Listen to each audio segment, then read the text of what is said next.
Делегация из Коми сегодня принимает участие в российско-китайском бизнес-форуме. Он проходит в рамках официального визита в Китай председателя правительства России Михаила Мишустина. Форум организован для руководителей ведущих компаний Российской Федерации и Китайской Народной Республики. И очень важно, что нашу страну на форуме представляют руководители крупнейших промышленных предприятий Коми. Это Лузалес, Промтехинвест, Печора, Северлес. В рамках форума состоялось пленарное заседание, где выступил председатель правительства Михаил Владимирович Мишустин. Также я принял участие в работе круглого стола «Перспективы российско-китайской кооперации в области промышленности». Выступил по вопросу перспективы на российско-китайских коопераций в области промышленности и представил нашим китайским партнерам экономический и инвестиционный потенциал Республики Коми.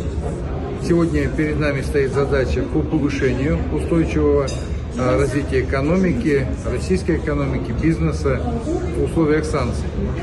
Текущая ситуация требует принятия оперативных мер и взвешенных решений для обеспечения бесперебойной работы бизнеса и непрерывного производства. Активизация сотрудничества бизнеса России и КНР, расширение возможных альтернативных цепочек поставок продукции, а также поиск партнеров для экспорта продукции. Все это важно как для развития промышленности, так и для расширения поставок товаров.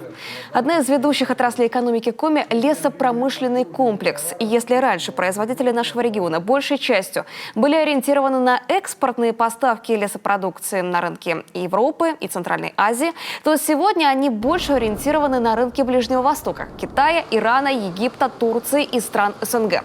Сейчас Китайская Народная Республика – наш крупнейший торговый партнер. По итогам 2022 года оборот торговли лесопродукцией с Китаем вырос на 24%. Возрос до 121,7 миллионов долларов. За счет увеличения объемов, в том числе и экспорта целлюлозно-бумажной продукции. Нам есть что предложить китайским партнерам. Самое главное, эта продукция сегодня крайне востребована. Это самая широкая номенклатура высококачественных пиломатериалов, это различные виды фанеры, древесно-волокнистые, древесно-стружечные плиты, товарная целлюлоза, картонно-бумажная продукция, топливные брикеты и пилеты. Также глава Коми предложил китайским коллегам рассмотреть возможность участия инвесторов Китайской Народной Республики в добыче и переработке минерально-сырьевых ресурсов республики. Наш регион богат различными видами полезных ископаемых. На нашей территории расположены крупные бассейны угля, горючих сланцев и провинции бокситов, титана, барита, кварцево-жильного сырья, калийных солей. Коми открыта для взаимодействия и заинтересована в расширении сотрудничества с дружественными странами с Китайской Народной Республикой.